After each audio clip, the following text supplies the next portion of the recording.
Hello mga ka-newbies! In today's video, magluluto tayo ng giniling na may patatas. 2 ingredients lang ang kailangan mo, pero makakaluto ka na ng masarap na ulam na tiyak magugustuhan ng buong pamilya.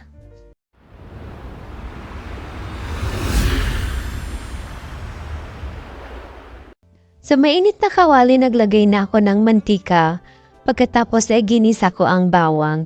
Ginayat ko lang ito ng maliliit. Sunod ko namang inilagay ay ang sibuyas. Igisa lang ito hanggang sa lumabas ang kanyang aroma. Ganon din ginayat ko din yung sibuyas ng maliliit. Pagkatapos ay inilagay ko na yung karne. Giniling na beef nga pala yung gamit ko dito, guys. Ang portion nito ay 1/4 kilo. Ayun, igisa lang natin ang karne hanggang sa maluto ito ng maigi.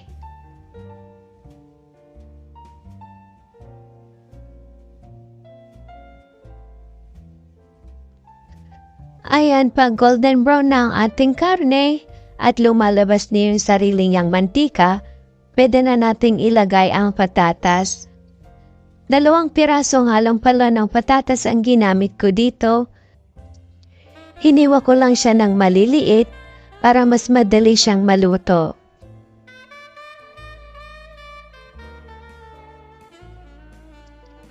Haluin lang siya continuously para even yung pagkakaluto ng giniling at patatas.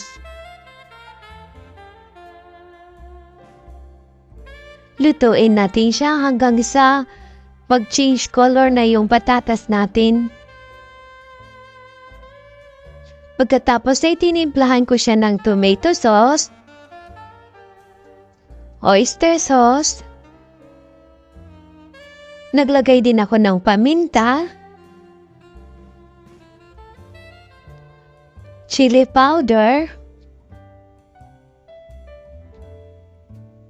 at asin.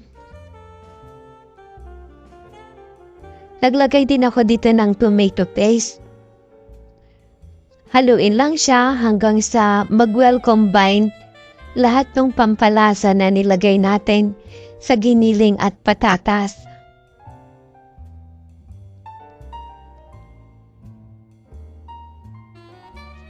Guys, wala nga palang exact measurement yung mga pampalasa na nilagay ko kasi pwede nyo naman siyang i-adjust according sa panlasa ninyo.